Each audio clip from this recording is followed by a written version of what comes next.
Everyone, welcome to the session. आज की class में हम पढ़ने जा रहे हैं पंजाब स्कूल एजुकेशन बोर्ड की 8th क्लास की सोशल स्टडीज की बुक और उसमें से हिस्ट्री सेक्शन में से chapter number 16 colonialism and urban change जो हुआ था। तो सबसे पहले मैं आपको कॉलोनियलिज्म का मतलब बताना चाहती हूँ। देखो, कॉलोनियलिज्म का मतलब ये होता है जब कोई एक कंट्री किसी और देश के ऊपर अपना हक जमा ले, और वो हक किस तरीके से होता है।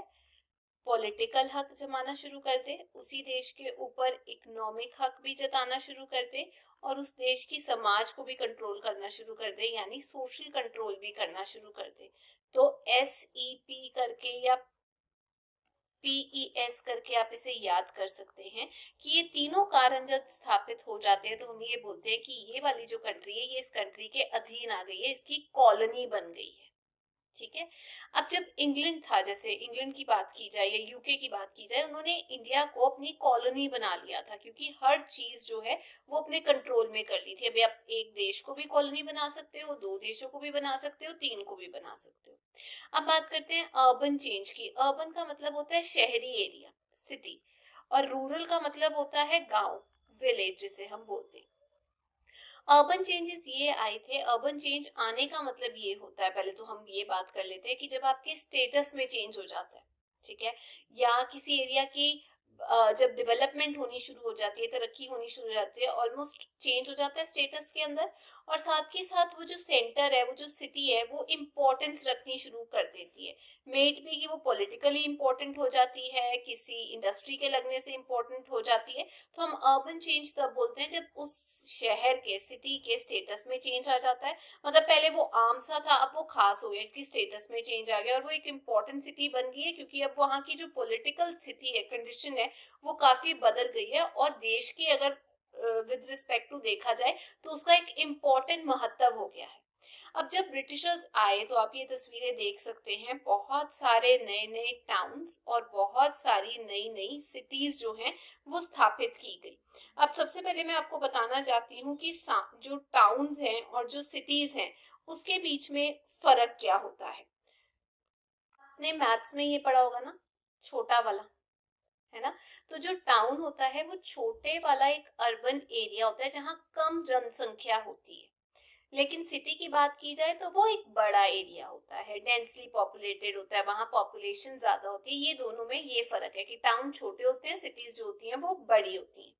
अब जैसे जैसे ब्रिटिशर्स आए तो अलग अलग इंडिया के नक्शे पे आप देख सकते हैं, अलग अलग जगह जो है वहां पे पॉलिटिकल सेंटर जो है वो स्थापित होने शुरू हुए, ना केवल ब्रिटिशर्स के आने से, बल्कि क्योंकि अलग अलग जब राजे रूल कर रहे थे तो कोई जगह जो है वो एक इकोनॉमिक एक्टिविटी के लिए इम्पोर्टेंट थी, कोई रिलीजियस एक्टिविटी के लिए इम्पोर्टेंट थी।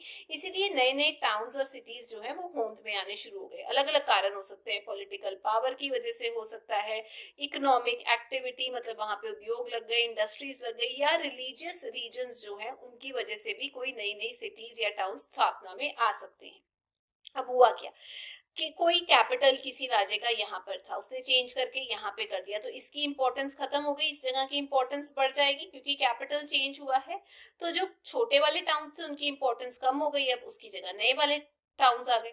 जैसे यहाँ पर, ये इंडिया का मैप है, यहाँ पर आप देख सकते हैं पाकिस्तान पड़ता है, यहाँ पर हड़प्पा, मोहेंजोदारो जो थे वो इंडस वैली सिविलाइजेशन की प्रॉस्परस सिटीज माने जाते थे। लेकिन बाद में जब ये दोनों टाउन्स जो हैं ये खत्म हो गए तो इनकी जो इम्पोर्टेंस है वो भी खत्म हो गई। बाद में जब मुगल्स आए, खास तौर पे जब हम अकबर की बात करते हैं, तो आप देख सकते हैं ये फतेहपुर सीकरी मैंने यहाँ पे मार्क किया हुआ है, पहले यहाँ पे हड़प्पा और मोहेंजोदारो होते थे। उसके खत्म होने के बाद जब मुगल लोग आए, मुगल्स में जब हम बोल सकते हैं अकबर आए, तो उन्होंने फतेहपुर सीकरी, ये तस्वीर है फतेहपुर सीकरी की, उसको एक इम्पोर्टेंट कैपिटल मान लिया, इस जगह को अपना कैपिटल बना लिया, जिसकी वजह से इस जगह की जो इम्पोर्टेंस है वो बढ़ती चली गई, एक हिस्टोरिक प्लेस बन गया। वैसे ही ऐसे इंडिया के अंदर और भी हंड्रेड्स की गिनती के अंदर नए नए टाउन्स जो है वो स्थापित किए गए, और कुछ जो है वो खत्म भी होते गए, क्योंकि वहां पर किंग्स जो हैं उन्होंने अपना चेंजेस कर ली थी, बदल लिया था इलाका, इस वजह से उनकी इंपॉर्टेंस जो है वो कम हो गई। तो अगर हम बात करें 18th एंड 19th सेंचुरी की, कहने का मतलब 1700 से लेके 1799, 1800 से लेके 1899, इस टाइम पे जो मुगल्स थे और जो मराठास थे उन्होंने बहुत सारे अपने कैपिटल जो है वो चेंज किए थे। जैसे आप देख सकते हैं ये मुगल्स का एरिया, ये वाला, ठीक है, MUGHAL लिख लेना, ठीक है, यहाँ स्पेलिंग मिस्टेक है। और ये ज्यादातर मराठास के कंट्रोल में था ये वाला एरिया। तो ये पूरा एरिया अदला बदली होता रहता था, मतलब कभी कैपिटल यहाँ, कभी यहाँ, कभी यहाँ, कभी यहाँ। जैसे पहले पुणे हो गया, ठीक है, फिर उसके बाद दिल्ली हो गया, आगरा हो गया। तो धीरे धीरे करके ये टेरिटरीज फिक्स नहीं थी, ये बदलती रही कि मुगलों ने और एरिया कंट्रोल में कर लिया, कभी मराठास ने और एरिया कंट्रोल में कर लिया। तो नक्शे बदलते रहे टाइम टू टाइम, जिस वजह से हम ये कह सकते हैं कि एक शहर या एक टाउन या एक सिटी को कभी इंपॉर्टेंस मिलती थी और कभी उसको इंपॉर्टेंस नहीं मिलती थी। अब बात करते हैं कि जब ब्रिटिशर्स आए हमारे देश के अंदर, तो आप ये देख सकते हैं बॉम्बे कहाँ पर है, ठीक है, गोवा कहाँ पर है, वो इस तरफ से आए थे ब्रिटिशर्स। तो उन्होंने कोने कोने में, मद्रास कहाँ पे है, मसौलीपट्टनम कहाँ पे, यहाँ पर अपने जो इम्पोर्टेंट सेंटर्स हैं वो स्थापित करने शुरू किए थे। अब ब्रिटिशर्स की बात करते हैं तो ब्रिटिश रूल के दौरान, जैसे आप यहाँ देख सकते हैं, मद्रास, मद्रास को उन्होंने एक इम्पोर्टेंट सेंटर डिक्लेयर किया था। आप इसे ऐसे यूज कर सकते हैं, BMC करके, बॉम्बे, ब्रिटिशर्स के आने के बाद, ठीक है।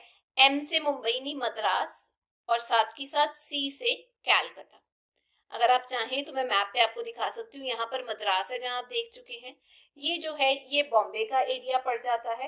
वैसे भी अगर हम कैलकाटा की बात करें तो आपको पता है कि कैलकाटा कहाँ पर पड़ता है, मैं आपको बता देती हूँ, ये वाला एरिया जो है यहाँ पर कैलकाटा पड़ जाता है, ठीक है। मद्रास भी हमने देख लिया कहीं यहाँ पर पड़ता है। तो ये इंपॉर्टेंट सेंटर्स बन गए थे जो उभर कर आ रहे थे, जहां पर लोग खींचे चले आ रहे थे, क्योंकि ये सिटीज बन गई थी और यहाँ पर तरक्की की और ज्यादा अपॉर्चुनिटीज थी। वैसे ही आप यहाँ पर देख सकते हैं, गुजरात के पास सूरत में, ये यहाँ पे सूरत बनाया गया है। तो जो सूरत जगह है, क्योंकि वो बिल्कुल आप कह सकते हैं किनारे पे है, नदी के पास है, ये दिखाई दे रहा है, ये सूरत है यहाँ पर बॉम्बे के बिल्कुल ऊपर। सूरत जो है, ये वाली जो कोस्ट है इसको वेस्टर्न कोस्ट बोलते हैं, क्योंकि ये वेस्टर्न साइड पे है।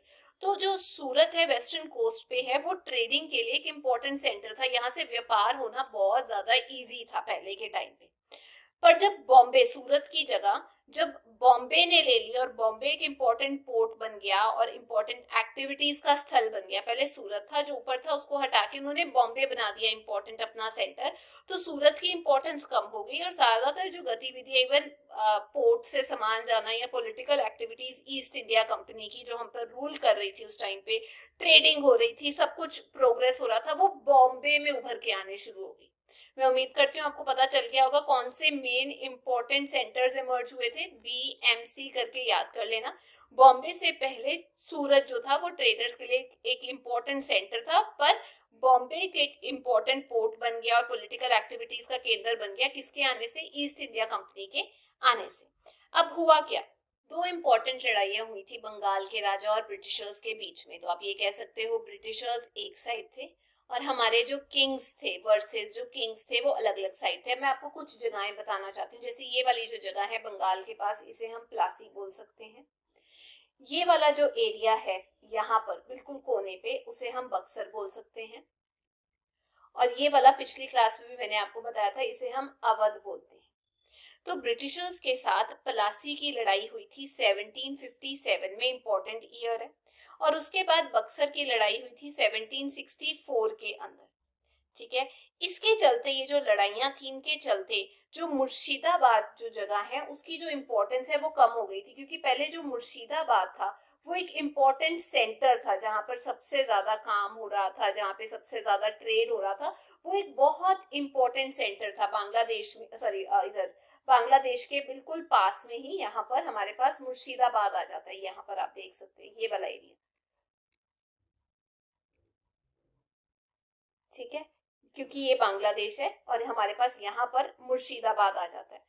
तो मुर्शिदाबाद की जो इम्पोर्टेंस है वो कहीं ना कहीं इन लड़ाइयों के होने के बाद उसकी इम्पोर्टेंस जो है वो कम हो गई। अब मैं ये बांग्लादेश का नाम बार बार क्यों ले रही हूँ, क्योंकि ये सारा एरिया उस टाइम पे एक ही था, इंडिया का नक्शा ऐसा नहीं था। इंडिया का नक्शा कुछ इस तरीके का था, इकट्ठा ही था। तो यहाँ पर मुर्शिदाबाद था, प्लासी और बक्सर की लड़ाई के बाद मुर्शिदाबाद की जो इम्पोर्टेंस है वो कम हो गई। उसकी जगह पर जो कैलकटा है उसकी इंपॉर्टेंस बढ़ गई, ठीक है, यहाँ पर मैंने आपको बताया कैलकाटा कहाँ पर है, जैसे यहाँ पर कैलकाटा है, मुर्शिदाबाद की इंपॉर्टेंस कम हो गई, मुर्शिदाबाद खत्म, कैलकाटा आ गया, सूरत खत्म, बॉम्बे आ गया। ठीक है, कि ईस्ट इंडिया कंपनी ने मतलब ये जगहों को, बॉम्बे हो गया, कैलकाटा हो गया, इनको अपना सेंटर बनाना शुरू कर दिया और धीरे धीरे यहाँ से जो पॉलिटिकल पावर है वो इम्प्रूव होनी शुरू हो गई ब्रिटिशर्स की। यही इंपॉर्टेंट सेंटर्स बने प्रशासन चलाने के लिए भी, और साथ ही साथ जो इंडियन रूलर्स का जो कंट्रोल था इन एरियाज पे वो कम होना शुरू हो गया और उनकी खुद की पावर भी यहाँ पर कम होनी शुरू हो गई। अब बात करते हैं कि ये जो नए नए टाउन स्थापित हुए थे ईस्ट इंडिया कंपनी के पावर में आने के बाद, वहां पे पॉलिटिकल सेंटर स्थापित करने के बाद, तो कौन से इंपॉर्टेंट टाउन्स थे जो स्थापित हुए थे, जो हमने अभी पढ़ा, बॉम्बे हो गया, मद्रास हो गया, पहले तो ये समझ लो, और वैसे ही बंगाल हो गया। प्रशासन चलाने के लिए ये तीन नाम बहुत ज्यादा इंपॉर्टेंट है। तो जब इंडिया एक कॉलोनी बना था ब्रिटिशर्स की, तो प्रशासन चलाने के लिए ये इंडिया को उन्होंने डिवाइड किया था एक बॉम्बे रीजन में, मद्रास में और बंगाल के अंदर प्रशासन चलाने के लिए।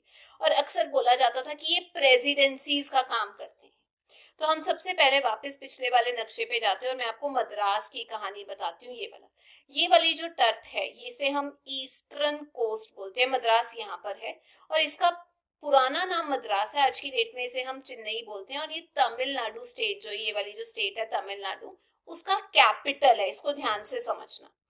यहाँ से ईस्ट इंडिया कंपनी जो है, जो सेंटर है ट्रेडिंग का, मद्रास एक इंपॉर्टेंट सेंटर बन गया था ईस्ट इंडिया कंपनी के लिए ट्रेडिंग करने के लिए। देखो, एक तो यहाँ पर कैलकाटा था, कैलकाटा इंपॉर्टेंट सेंटर था, और दूसरा यहाँ पर मद्रास इस कोस्ट के ऊपर। अब हमें पता चल गया ये कैलकाटा, ये मद्रास, ये इंपॉर्टेंट प्रेसिडेंसीज का काम कर रहे थे। नाम दिया था एक रीजन को जिसे हम बोलते हैं प्रेसिडेंसी, रूल करने के लिए। मद्रास आ गया उसमें, कैलकाटा आ गया, ये इंपॉर्टेंट सेंटर बन गए थे।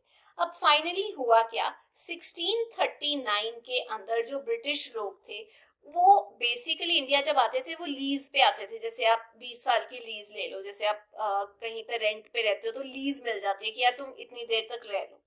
तो ब्रिटिशर्स ने इंडिया के राजा महाराजाओं से लीज ली थी, लोकल सरकारों से लीज ली थी, और फिर उन्होंने यहाँ पर अपने सेंटर स्थापित किए थे। अगर मैं मद्रास की बात करूं तो उस टाइम पे जो सरकार थी, ब्रिटिशर्स को जो लीज मिली थी लोकल सरकार से, उसके बाद यहाँ पर कंपनी स्टैब्लिश की थी मद्रास के अंदर, जो कंपनी स्थापित की गई थी ईस्ट इंडिया कंपनी के द्वारा, वो स्थापित की गई थी बाय फ्रांसिस डे के द्वारा। फ्रांसिस डे, याद रखना, मद्रास के अंदर जो कंपनी स्थापित की गई थी बाय द ब्रिटिशर्स इन 1639, वो थी फ्रांसिस डे ने स्टार्ट की थी। अब हुआ क्या, यहाँ पर उस टाइम पे इंडिया में सिर्फ और सिर्फ ब्रिटिशर्स रूल नहीं कर रहे थे। ये जो एरिया साउथ का आप देख रहे हो, उस टाइम पे यहाँ पर फ्रांस के लोग भी मतलब अपनी पावर जो है वो स्थापित करने की कोशिश कर रहे थे। अब एक आलू कटेगा या कुछ केक कटेगा तो बटेगा, सबके अंदर ही बटेगा। हर कोई चाहता है कि यार हम भी इस एरिया को कंट्रोल करें, हम भी करना चाहते हैं कंट्रोल।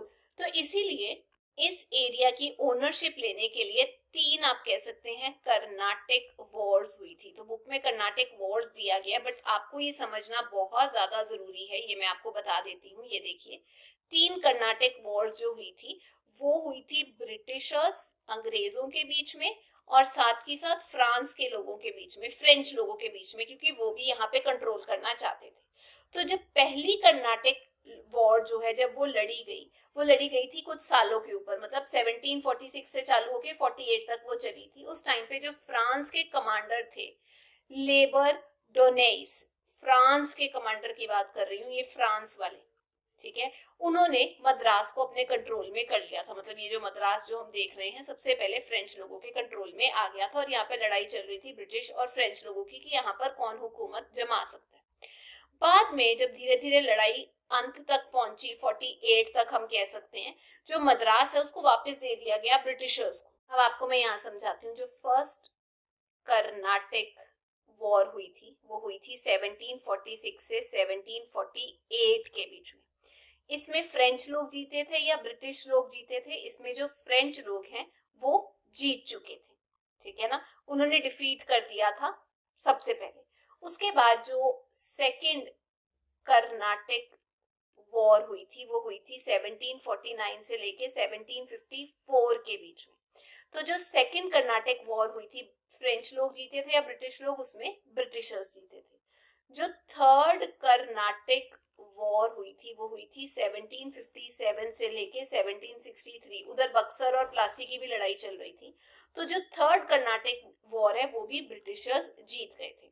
इसके चलते एंड में जाकर, क्योंकि उनको रिटर्न करना पड़ा ब्रिटिशर्स को मद्रास, मतलब ब्रिटिशर्स को देना पड़ा मद्रास फ्रेंच लोगों के द्वारा, तो जो जीत हुई थी ब्रिटिशर्स की 3 कर्नाटक वॉर्स के बाद, तो मद्रास जो है एक इम्पोर्टेंट सेंटर बन गया था ब्रिटिशर्स के लिए, और वो एक तरक्की पूर्वक सेंटर बन गया था, क्योंकि वहां पर पोर्ट था, ट्रेड्स होता था, एक प्रॉस्परस टाउन बन गया था जो तरक्की कर रहा था, क्योंकि ये वो नदी के पास, समुद्र के पास है, तो हम ये कह सकते हैं एक पोर्ट सिटी में डेवलप किया गया। कमर्शियल सेंटर मतलब वहां से व्यापार, ट्रेड बहुत ज्यादा होता था, और यहाँ पर आज की डेट में भी बहुत अच्छी अच्छी सुंदर सुंदर चीजें हैं देखने के लिए। जैसे आप यहाँ पे ये देख सकते हैं तस्वीर में, मद्रास हाई कोर्ट बनाया गया, उसके अलावा यहाँ चर्च हैं, बड़ी बड़ी बिल्डिंग्स हैं, इमारतें हैं, मेमोरियल्स हैं, बड़े बड़े सुंदर सुंदर टेम्पल्स हैं, यहाँ पर हाई कोर्ट है, बीच है, जो इसकी सुंदरता को और उभारते हैं। अब बात करते हैं जी बॉम्बे की। आप मैप में देख सकते हैं कि बॉम्बे एग्जैक्टली कहां पर स्थित है। ये देखिए मैप के अंदर ये जगह है बॉम्बे की। तो बॉम्बे बेसिकली कहां पर है? ये है महाराष्ट्र के अंदर, SHTRA, महाराष्ट्र। महाराष्ट्र की जो स्पेलिंग है वो बुक में थोड़े गलत दिए हुए हैं, वो ठीक कर लेना आप। आज की डेट में हम इसको बॉम्बे नहीं बोलते, आज की डेट में इसको मुंबई बोला जाता है। ब्रिटिशर्स के टाइम पे यहाँ पर बहुत ज्यादा ट्रेडिंग और व्यापार होता था। अब जैसे मैंने आपको बताया कि बॉम्बे का जो नया नाम है वो मुंबई है, तो यहाँ पर सिर्फ और सिर्फ कॉमर्शियल सेंटर नहीं था। मतलब कॉमर्शियल मतलब ये कि यहाँ सिर्फ ट्रेड नहीं होता था, यहाँ पर पैसे बनाए जाते थे। ट्रेडिंग के अलावा कॉमर्शियल सेंटर बन गया था, बैंकिंग सिस्टम मतलब यहाँ पे स्थापित किया था, और ये कल्चरल सेंटर भी बन गया था, एक तरीके से इंपॉर्टेंट सेंटर बन गया था। अब हुआ क्या, पिछली क्लास में अभी पहले जब हमने पढ़ा तो कर्नाटक वॉर्स हुई थी, जब हमने मद्रास की बात की थी, तो मैंने आपको बताया था कि फ्रेंच लोग जो थे उनका भी यहाँ पर एक अच्छा होल्ड था। तो सिर्फ फ्रेंच लोग नहीं, इनफैक्ट जो पोर्चुगीज लोग हैं, पोर्चुगीज भी एक कंट्री है पोर्चुगल, वहां से भी लोग इंडिया पे कब्जा करने आए थे। सिर्फ ब्रिटिश लोग नहीं आए थे, पोर्चुगीज आए थे, डच आए थे, फ्रेंच आए थे, और फिर ब्रिटिश आए थे। तो जो पोर्चुगीज है वो बॉम्बे को अपना गढ़ बना के बैठे थे। अब हुआ क्या, बड़ी इंटरेस्टिंग स्टोरी है। 1661 के अंदर जो पोर्चुगीज की क्वीन थी, ये मैं क्वीन बनाने की कोशिश कर रही हूं, अगर बन जाती है, जो बिल्कुल नहीं बनेगी, ये किंग बन गया, चलो। बट एनीवे, जो पोर्चुगीज की जो क्वीन थी, ये बना देते हैं उसके बाद, उसका नाम था क्वीन कैथरीन। ये पोर्चुगीज की थी लड़की, उस देश की क्वीन। उसकी जी शादी हो गई थी ब्रिटेन के, जिसने हम पे रूल किया, चार्ल्स सेकंड के साथ। वो लोग ऐसे लिखते हैं, किंग के साथ। अब इस टाइम पे ये जो हमारे पास बॉम्बे है, पहले पोर्चुगीज के कंट्रोल में था, इन्होंने दहेज में, डाउरी में, बड़ा बड़ा लिख रही हूँ, इंग्लैंड को दे दिया। बाद में इंग्लैंड ने क्या किया, इंग्लैंड ने बोला मैं क्या करूंगा, ईस्ट इंडिया कंपनी जो है, EIC मतलब ईस्ट इंडिया कंपनी जो इंडिया को चला रही है इस टाइम पे, मैं उसको दे देता हूँ ये रेंट के ऊपर, कि तुम 20 साल यहाँ फायदा करो, 30 साल फायदा करो। और धीरे धीरे करते करते जो ब्रिटिशर्स हैं उसने बॉम्बे को प्रेसिडेंसी बना लिया, एक इंपॉर्टेंट गढ़ बना लिया। आज की डेट में यहाँ देखने लायक बहुत इंपॉर्टेंट जगहें हैं, शायद आपने नाम भी सुना होगा वो इंपॉर्टेंट जगहों का, जैसे जुहू बीच है। अब जब मैं पहले आपको ये बता देती हूँ कि जब मैं बार बार प्रेसिडेंसी बोल रही हूँ, प्रेसिडेंसी का मतलब ये है प्रशासन चलाने के लिए एक इम्पोर्टेंट सेंटर जो है वो स्थापित करना, उसे हम प्रेसिडेंसी बोलते हैं। वापस आते हैं बॉम्बे में, देखने लायक कौन कौन सी जगह है। जुहू बीच हो गया, चौपाटी हो गया, कोलाबा हो गया, मालाबर हिल हो गया, जहांगीर आर्ट गैलरी, म्यूजियम्स बहुत सारे हैं, बॉम्बे की यूनिवर्सिटी है, महालक्ष्मी टेम्पल है, विक्टोरिया गार्डन है, कमला नेहरू पार्क है। वो यहाँ पर देखने लायक चीजें, आप चाहें तो उसको गूगल भी कर सकते हैं। अब बात करते हैं जी हम कैलकाटा की। तो आप यहाँ पर जो बॉम्बे लिखा हुआ है उसको फॉर द टाइम भूल जाइए, पहले ये समझिए ये बिल्कुल यहाँ पे कट है, यहाँ पर हमारे पास कैलकाटा है, जिसको आज की डेट में कोलकाता भी बोला जाता है। ये कैपिटल है, ये जो वेस्ट बंगाल है ना हमारा, ये वाला वेस्ट बंगाल की ये कैपिटल है। आजकल की डेट में इसे कोलकाता बोला जाता है, जैसे मैंने आपको बताया बॉम्बे को मुंबई बोला जाता था, मतलब पहले बॉम्बे बोला जाता था, मुंबई बोला जाता है, तो वैसे ही आज की डेट में कलकत्ता को कोलकाता बोला जाता है। अब ब्रिटिशर्स यहाँ पर जब आए थे वो इसलिए आए थे क्योंकि यहाँ से बहुत सारा व्यापार होता था, इस एरिया से ट्रेडिंग सेंटर था। हुआ क्या कि 1695 के अंदर, एडी के अंदर, जब उन्होंने यहाँ के नवाब से, जिसका नाम था सिराज उद दौला, उससे बातचीत वगैरह की, तो उसे बोला हाँ हाँ तुम ट्रेड कर लो कोई बात नहीं, तो इन्होंने यहाँ पर उठाकर सबसे पहली फैक्ट्री जो है वो स्थापित कर दी और उसको फोर्टिफाई कर दिया, मतलब उसके आसपास किले वगैरह बनवा दिए गए कि उसको कोई नुकसान ना पहुंचाया जाए। ये 1695 की बात है। अब 1695 से ट्रेडिंग हो रही है, फैक्ट्री स्थापित है और अच्छा खासा सब कुछ चल रहा है 1757 तक। उसके बाद सिराजुद्दौला को कोई कीड़ा लड़ जाता है। अब वो जब कीड़ा लड़ता है, तो मैंने अभी आपको बताया था कि जो पलासी की लड़ाई होती है इस टाइम पे, है ना, पलासी की लड़ाई SLEY, और बक्सर की जो लड़ाई होती है, उसकी वजह से जो सिराजुद्दौला है वो तो बिल्कुल ही आउट हो जाता है गेम से, और ईस्ट इंडिया कंपनी है वो तीनों जगहों पे, मद्रास, बॉम्बे और कलकत्ता के ऊपर अपने गढ़ बना लेती है। मतलब ये सारे इंपॉर्टेंट डेवलप्ड सिटीज बन जाते हैं, ज्यादातर ट्रेड यहीं से होता है, लोग यहाँ खींचे आते हैं, इंडियन ट्रेडर्स जो है, व्यापारी यहाँ पर खींचे आते हैं क्योंकि ट्रेड फैसिलिटीज थी। तो हम ये कह सकते हैं कि प्लासी की जो लड़ाई हुई थी 1757 AD में, बहुत इंपॉर्टेंट है, साल याद करना। बक्सर की हुई थी 1765 AD के अंदर। तो ये जो लड़ाइयां हुई थी, इसके चलते जो हमारी, जो ऑलरेडी राजे वगैरह थे, वो बेसिकली खगाड़ दिए गए थे और ब्रिटिशर्स ने अपना जो रूल है उसको स्थापित कर लिया था। यहाँ पे मैं आपको एक और चीज बताना चाहती हूँ कि बक्सर की जो लड़ाई आपकी बुक में दी गई है, वो दी गई है 1765 के अंदर। ये एक्चुअली साल गलत है, वो हुई थी 1764 के अंदर, तो मैं यहाँ पर भी 4 लिखूंगी। आप अपने टीचर से डिस्कस कर सकते हैं कि आपने क्या लिखना है। अब बात करते हैं जी दिल्ली के बारे में, जिसको हम इंडिया का आज की डेट में कैपिटल बोलते हैं, जो यमुना नदी के तट पे है, एक बहुत इंपॉर्टेंट और फेमस सिटी भी है इंडिया की। दिल्ली को पुराने समय में दिल्ली नहीं बोला जाता था, बहुत पुराने टाइम में दिल्ली का नाम था इंद्रप्रस्था। ये नाम याद रखना, इंद्रप्रस्था नाम था। बाद में जब मुगल शासन आए, शाहजहां, उन्होंने इसका नाम दे दिया शाहजहांबाद। पहले ये नाम इंद्रप्रस्थ था, फिर मुगलों के आने के बाद शाहजहानाबाद इसका नाम हो गया। बाद में ब्रिटिशर्स ने दिल्ली को अपना कैपिटल डिक्लेयर कर दिया था। बहुत इंपॉर्टेंट साल है कि दिल्ली को कब कैपिटल डिक्लेयर किया था ब्रिटिशर्स ने, वो बात है 1911 की, तब उन्होंने इसका नाम दिया था दिल्ली। तो शुरू से ही जो दिल्ली है, ब्रिटिशर्स के टाइम से एक इंपॉर्टेंट पॉलिटिकल एडमिनिस्ट्रेटिव कारण से, कल्चरल, कॉमर्शियल, व्यापार के लिए एक इंपॉर्टेंट सेंटर बना रहा है। इवन इंडिया की हिस्ट्री की बात करें तो बीच का जो हिस्ट्री का टाइम है उसे हम मिडीवियल हिस्ट्री बोलते हैं, मिडीवियल पीरियड बोलते हैं। उस टाइम पे बहुत इंपॉर्टेंट रूलर थे जिनका नाम आपने शायद सुना होगा, इल्तुतमिश। अब ये जो इल्तुतमिश थे, ये स्लेव डायनेस्टी के एक रूलर थे, इसे हम बोलते हैं सुल्तान थे दिल्ली के अंदर। उन्होंने भी यहाँ पर दिल्ली को अपना कैपिटल बनाया था। मतलब ये तो ब्रिटिशर्स से पहले की बात है ना। उन्होंने भी दिल्ली को अपना कैपिटल बनाया था और काफी देर तक आगे आने वाले जो सुल्तान थे, उन्होंने इसी को, दिल्ली को ही अपना कैपिटल रखा था। इस टाइम पे जो मुगल एम्परर मतलब आए थे, अकबर आए थे, उन्होंने आगरा हो गया, फतेहपुर सीकरी हमने ये देखा अभी, उन्होंने उन जगहों को भी अपना कैपिटल बनाना शुरू कर दिया था। ठीक है, तो अलग अलग जब मुगल एम्परर्स आए, आगरा, फतेहपुर सीकरी, वो भी उनके कैपिटल्स रहे। फिर आने वाले टाइम में और जो मुगल थे, उन्होंने दिल्ली को वापस अपना कैपिटल बना लिया, क्योंकि उसकी इंपॉर्टेंस जो है वो बार बार आए समय पे वो बढ़ती रही है। ये तस्वीरें दी गई हैं दिल्ली में देखने लायक जो जगहें हैं, पार्लियामेंट हाउस हो गया, राष्ट्रपति भवन हो गया, इंडिया गेट हो गया। अगर आप कभी दिल्ली गए हैं तो ये सारी जगहें जरूर देखना। मैं दोबारा बता रही हूँ, ब्रिटिशर्स का जो कैपिटल था पहले वो कलकत्ता था, बट 1911 के अंदर ब्रिटिशर्स ने, अंग्रेजों ने ये कैपिटल चेंज करके दिल्ली रख दिया था।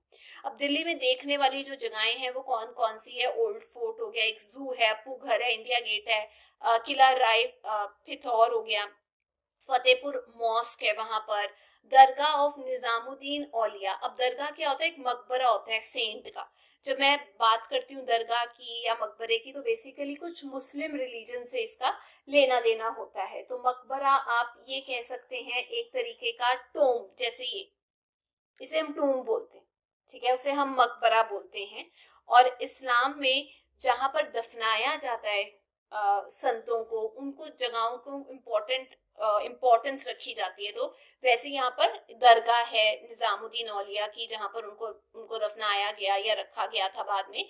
फिर जंतर मंतर है, टूम्ब ऑफ बहलोल लोधी का है, सिकंदर लोधी का है, दरगाह ऑफ कुतुबुद्दीन बख्तियार खाकी, parliament house, Rashtrapati Bhavan, museum Rajghat, तीन मूर्ति भवन, शक्ति स्थल, शांति वन, दिल्ली यूनिवर्सिटी, जवाहरलाल नेहरू यूनिवर्सिटी, बिरला मंदिर, गुरुद्वारा शीशगंज साहिब, गुरुद्वारा बंगला साहिब, ये सब जगहें जो हैं वो दिल्ली के अंदर हैं।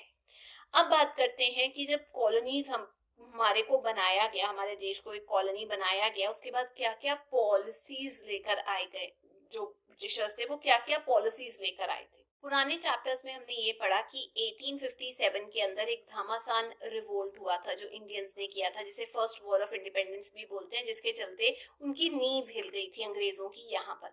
तो उन्होंने बोला कि यार अब कुछ डेवलपमेंट्स करते हैं, कुछ इंस्टीट्यूशन स्थापित कर देते हैं, कुछ गवर्नमेंट अच्छी चला देते हैं, कुछ पब्लिक वर्क के डिपार्टमेंट स्थापित कर देते हैं, लोगों के लिए प्लानिंग अच्छी करते हैं, रेलवे स्थापित कर देते हैं, ताकि लोग जो है वो इन चेंजेस को देखते हुए खुश हो जाएं। तो इस रिवोल्ट के बाद क्या हुआ था, सबसे पहले उन्होंने काम किया था म्यूनिसिपैलिटीज के ऊपर। म्यूनिसिपैलिटीज क्या होता है, जैसे एक शहर है, नगर है, सिटी है, तो उस शहर को देखने के लिए, देख रेख करने के लिए लोकल जो गवर्नमेंट होती है उसे हम म्यूनिसिपैलिटी बोलते हैं। तो ब्रिटिश ईस्ट इंडिया कंपनी ने सबसे पहले जो म्यूनिसिपल कॉरपोरेशन स्थापित की थी। देखो एक म्यूनिसिपैलिटी होती है वो छोटे एरिया के, फिर काउंसिल आ जाती है थोड़े बड़े एरिया के लिए, फिर कॉरपोरेशन आ जाती है सबसे बड़े एरिया के लिए। तो म्यूनिसिपल कॉरपोरेशन जो स्थापित की थी, वो बहुत इंपॉर्टेंट क्वेश्चन है, वो की गई थी 1687 से लेकर 88 एडी के अंदर, मद्रास के अंदर। ये अक्सर पेपर में पूछा जाता है कि सबसे पहले कहाँ स्थापित की थी।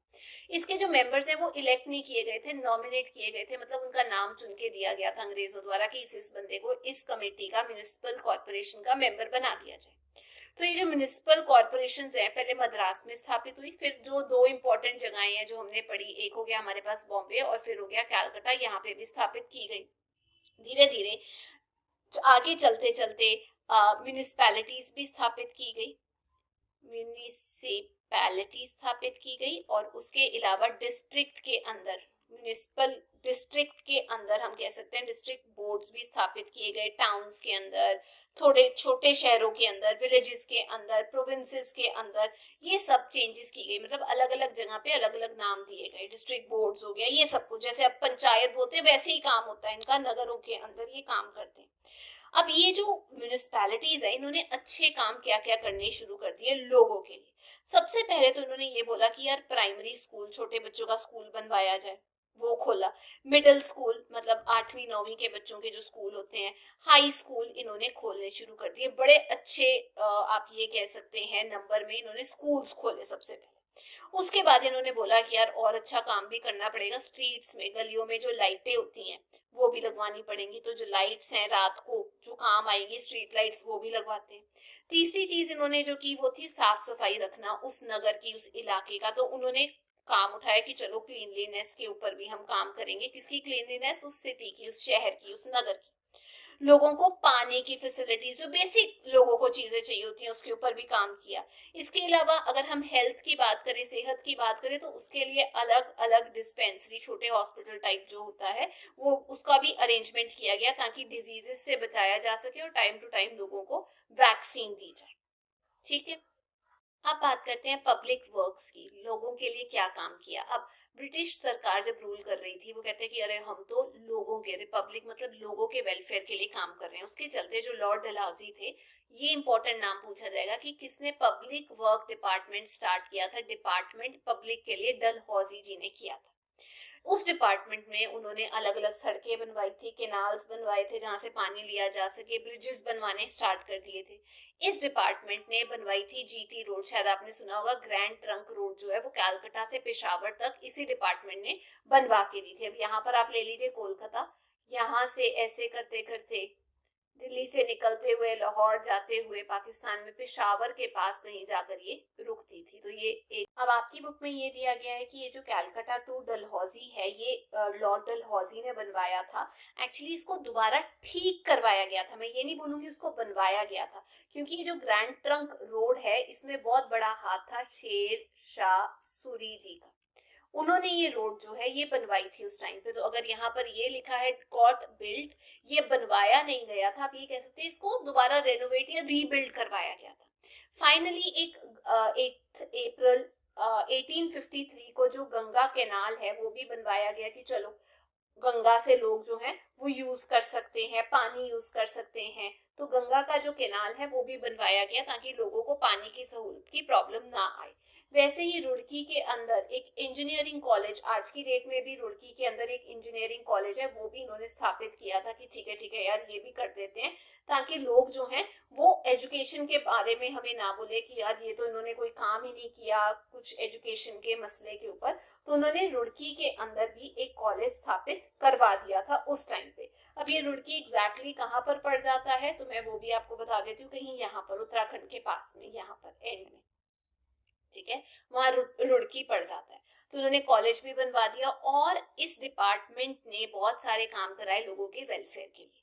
अब प्लानिंग की बात करते हैं।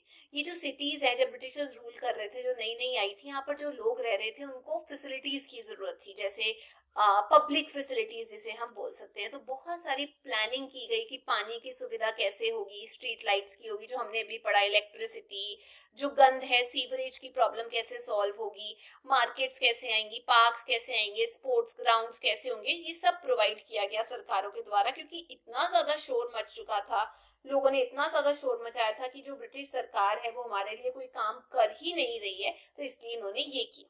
अब बात करते हैं रेलवे लाइन की। ब्रिटिशर्स ने, जी हाँ, बॉम्बे टू थाने जो है एक रेलवे लाइन का भी, मतलब आप ये कह सकते हैं उसको भी बनवाना शुरू किया, उसका काम भी किया। अब ये मैप के ऊपर अगर मैं आपको दिखाऊं तो यहाँ से बिल्कुल आप कह सकते हैं यहाँ तक, मतलब इतना सा 34 किलोमीटर की एक रेलवे लाइन स्थापित की थी। अब वो किसने की थी? 1853 के अंदर। वो नाम है लॉर्ड डलहौजी ने ही स्टार्ट किया था। उनके टाइम पे ये रेलवे लाइन की स्थापना की गई थी इंडिया के अंदर। और उसके बाद 1854 के अंदर कैलकटा से रानीगंज तक जो एक रेलवे लाइन जो थी वो स्थापित की गई थी, ताकि जो रानीगंज तक जो लोग हैं वो जाना चाहते हैं तो वो रानीगंज जाने के लिए इस ट्रेन का यूज कर सकते हैं। मतलब यहाँ से आप इतना कह लो, ठीक है, कैलकाटा टू रानीगंज। वो किया गया था 1854 एडी के अंदर, मतलब 53 में ये बॉम्बे टू थाने और यहाँ पर रानीगंज तक पहुंचने के लिए 1854 एडी के अंदर। अब क्या कारण थे कि भाई रेलवे लाइन स्थापित करनी पड़ी? उसके मेन कारण उनके खुद के फायदे थे। पहला फायदा तो ये है कि जो ब्रिटिश एम्पायर है उसके लिए रेलवे लाइन का होना बहुत ज्यादा जरूरी है, ताकि वो अपने प्रजा को बचा सके, अपने एरिया को बचा सके। और अगर मिलिट्री भेजनी है, आर्मी भेजनी है तो इजीली ट्रेन के जरिए भेजी जा सके। दूसरा ये कि ये जो फैसिलिटी है ये बहुत रेलवे की जरूरी हो गई थी, क्योंकि इतना सारा सामान जो है जब इंग्लैंड की फैक्ट्री से आता था, पहला मिलिट्री, दूसरा इंग्लैंड की फैक्ट्री से जो सामान आता था इंडिया में बेचने के लिए, सेल ऑफ करने के लिए, तो वो रेलवे के जरिए ही आता था। तीसरी और सबसे ज्यादा इंपॉर्टेंट बात कि जो ब्रिटेन की कंपनीज या बड़े बड़े उद्योगपति हैं उनको हम ये कह सकते हैं कि जो पैसा जो एक्सेस होता था, इतना सारा पैसा कमाते थे इंडिया से, जिसे हम बोलते हैं सरप्लस मनी कमाकर, वो कहाँ से कहाँ भेजते थे? वो रेलवेज का यूज करते थे इस चीज के लिए। अब बात करते हैं पुलिस के बारे में। जब पुलिस डिपार्टमेंट की बात आती है तो ब्रिटिश टाइम में किस बंदे का सबसे ज्यादा योगदान रहा है लॉ एंड ऑर्डर मेंटेन करने के लिए? वो है लॉर्ड कॉर्नवालिस। कौन? छल्ली से याद रखना, कॉर्नवालिस थे। अब कंट्री में पुलिस डिपार्टमेंट स्थापित करने के लिए इनका बहुत इंपॉर्टेंट रोल था। पहले जो जमींदार थे वो पुलिस वालों का काम करते थे, लेकिन इनको हटा दिया गया। जैसे मैं 1792 की बात करूं तो जो बंगाल है, पूरा बंगाल ले लो, इसके बड़े बड़े डिस्ट्रिक्ट्स हैं ऐसे करके, ठीक है, ये बड़ा एरिया जो है ये डिस्ट्रिक्ट है। अब ये जो डिस्ट्रिक्ट है इसको छोटे छोटे हिस्सों में बांट दिया गया था बंगाल को, जिसको हम बोलते हैं थानास। और हर एक थाने को जो इंचार्ज थे उसको हम दरोगा बोलते हैं। और जो अलग अलग दरोगास हैं वो किसके अंडर आते थे, किसकी देख रेख में आते थे? वो आते थे डिस्ट्रिक्ट मैजिस्ट्रेट की देख रेख में आते थे। फाइनली 1860 के अंदर एडी में एक पुलिस कमीशन स्थापित किया गया। ये ईयर इंपॉर्टेंट है। ठीक है। 1860 में पुलिस कमीशन स्थापित किया गया अंग्रेजी सरकार के अंदर, जिसमें उन्होंने बोला कि यार ये तो तुमने बंगाल का बता दिया, तुम हमें ये बताओ कि पूरी इंडिया में एक यूनिफॉर्म अरेंजमेंट पुलिस का कैसे हो सकता है पूरे इंडिया के अंदर।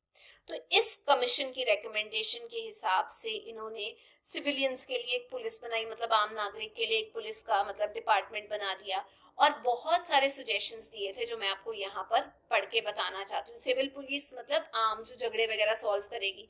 इंस्पेक्टर जनरल ऑफ पुलिस की पोस्ट इन्होंने बोला रखो। Superintendent of police and assistant police superintendent, इसकी पोस्ट होनी चाहिए हर एक डिस्ट्रिक्ट के अंदर, जो मैंने अभी आपको बताया डिस्ट्रिक्ट, ये वाला डिस्ट्रिक्ट।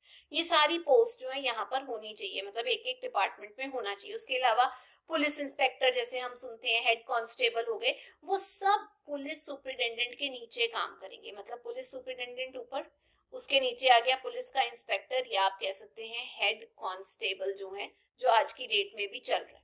तो इन्होंने ये ऑफिसर्स नियुक्त किए अलग अलग पोस्ट के ऊपर, और आज भी ये पुलिस डिपार्टमेंट का जो सिस्टम है, जो रीति रिवाज है, जो नाम है, वो अभी भी चलते जा रहे हैं। शायद आपने अक्सर सुने भी होंगे। ये थी आज की क्लास में। उम्मीद करती हूँ आप सबको ये चैप्टर अच्छे से समझ आ गया होगा। अगर आपको वीडियो अच्छी लगी तो चैनल को लाइक शेयर सब्सक्राइब जरूर करना। क्वेश्चन आंसर्स अपलोडेड है। हम फिर मिलेंगे। Till then take care, bye bye.